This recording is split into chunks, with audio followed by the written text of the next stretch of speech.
Olá, Clube da Insônia! Nem sempre o mocinho vence, nem sempre tem um final feliz. No terror e no suspense, às vezes o mal é bem paciente, bem calculista e quando ataca, não deixa ninguém escapar. Hoje a gente vai relembrar 5 filmes em que o mal não só venceu, como ele fez isso e com gosto. Já deixo aqui o alerta de spoilers. Então apague as luzes, coloque os fones e bora pro vídeo. Eu sou a Nina e esse é o canal Torvo. Se você viveu os anos 2000 alugando fita ou DVD, eu aposto que você ficou com o queixo no chão quando você viu esse filme pela primeira vez. A história começa com 2 caras presos num banheiro bem nojento, acorrentados, sem ideia do que está acontecendo. No meio da sala tem um corpo estirado no chão, cheio de líquido vermelho. Logo eles percebem que estão sendo testados por alguém que adora brincar com o sofrimento alheio, o Dig Só.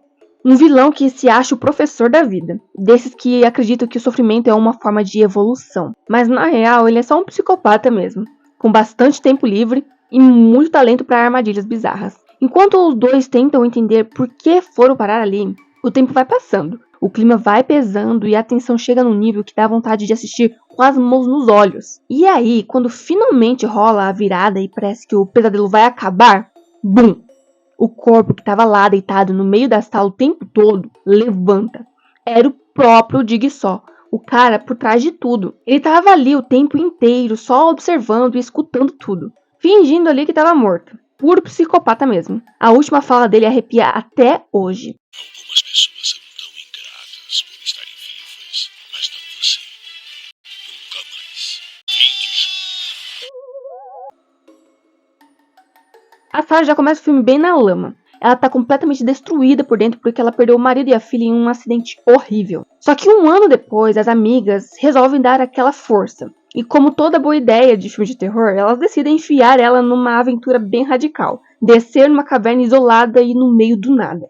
Só que tem um pequeno detalhe. A Juno, que é uma das amigas dela, que lidera todo o rolê lá, e claramente não bate muito bem da cabeça, levou elas para uma caverna que ninguém nunca mapeou. Isso mesmo, inexplorada, sem saída conhecida. Uma verdadeira decisão é o tal do Mula. Esse é o tal do Mula. A caverna já foi explorada assim, só que ninguém conseguiu sair de lá para contar a história. E aí, o inferno começa, porque aparecem criaturas bizarras, cegas, pálidas e com cara de que não comem há séculos. Eles aparecem do nada e começam a caçar uma por uma. Lá no fim, a gente acha que a Sarah conseguiu escapar. Mas aí o filme vira e dá aquela rasteira na gente. Era tudo alucinação. Na verdade, ela ainda tá lá. O mal venceu, com um eco, claustrofobia e uma pá de criaturas sedentas.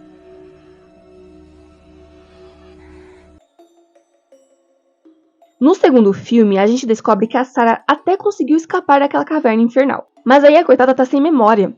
Enquanto ela tenta se recuperar, a polícia aparece para investigar o caso. E é claro, eles tomam a pior decisão possível. Eles enfiam a mulher traumatizada de volta na maldita caverna. E a ideia é fazer com que ela se lembre do que aconteceu, encontrar as amigas e resolver o mistério. Spoiler, péssima ideia, dá tudo errado. A carnificina começa de novo.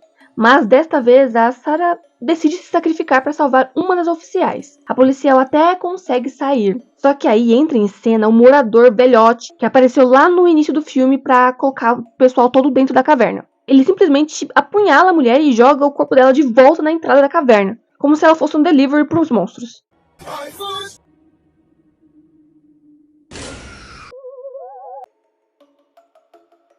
A Christine é uma funcionária de um banco. Ela tá tentando mostrar serviço pro chefe dela e ganhar uma promoção. Só que um dia entra no escritório dela uma senhora, pedindo uma extensão do pagamento da hipoteca da casa dela. A Christine, querendo mostrar que sabe tomar decisões firmes, decide negar o pedido. A senhora fica completamente desesperada, ela até se ajoelha nos pés da Christine pedindo por favor para ela ajudar. Mas não adianta, a Christine realmente não vai ajudar. No estacionamento, quando a Christine está saindo do serviço, a senhora ataca a Christine e no meio da confusão joga uma maldição nela. E aí, a vida da garota vira um verdadeiro inferno. Barulhos assustadores à noite, sombras que se mexem sozinhas, e um azar tão grande que faz ela acreditar que realmente a velha soltou os cachorros em cima dela. É então que ela descobre que só tem uma saída: passar o botão amaldiçoado para outra pessoa. É aí que ela tem a ideia de enfiar o objeto na boca do cadáver da própria velha que começou tudo. Resolveu? Claro que não.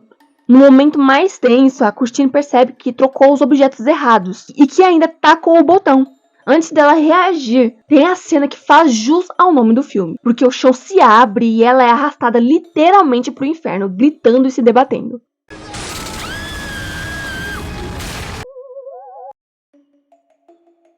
O David é um segurança comum, ou pelo menos ele pensava que ele era, até que ele sobrevive a um acidente de trem horrível, sem nenhum arranhão. A imprensa chama isso de milagre. Ele chama de sorte, mas o Elijah, um especialista em histórias em quadrinhos, com uma doença rara que deixa os seus ossos extremamente frágeis, vê algo muito maior ali. O Elijah fica obcecado com a ideia de que David é, na verdade, um super-herói da vida real. E ele percebe que tem uma força sobre-humana, tem uma resistência absurda e até um sexto sentido. Olha aí o trocadilho, porque é o Bruce Willis. Ele começa a incentivar o David a testar os limites dele. Ele consegue sentir o mal nas pessoas. Só que no grande plot twist vem a revelação. O Elijah não era apenas um fã empolgado. Ele é o verdadeiro vilão da história. Ele é conhecido como o Senhor Vidro. E pior, foi ele quem provocou diversos acidentes trágicos ao longo dos anos. Inclusive o do trem onde o David estava. Tudo para encontrar um herói da vida real, uma contraparte heróica. Eu não acredito não, Charlene. Eu quase perdi a esperança. Matou essas pessoas.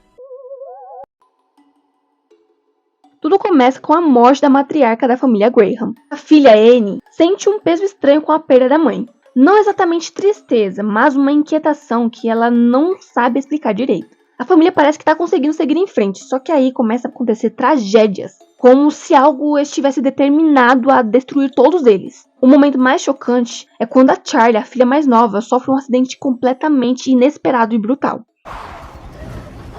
O irmão mais velho, o Peter, fica traumatizado e começa a ter experiências paranormais, enquanto a mãe mergulha cada vez mais fundo em segredos obscuros sobre a mãe dela. Com o tempo, eles descobrem que a matriarca fazia parte de um certo culto e que tudo aquilo, todas as mortes, toda a dor que eles estão passando, era parte de um ritual para invocar Paimon, um dos demônios mais poderosos. No final, o Peter é literalmente possuído e transformado na nova forma física do Paimon. E o mais perturbador é que tudo foi meticulosamente planejado. Peter realmente não tinha nenhuma chance de escapar do destino dele.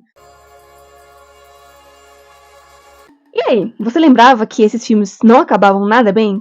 Me conta aqui nos comentários outros que eu não citei no vídeo. Se você curtiu o vídeo, deixa aí seu like assombroso, se inscreve no Torvo para fazer parte do Clube da Insônia, ativa o sininho para não perder nada que eu postar. Muito obrigada por assistir e a gente se vê no próximo vídeo.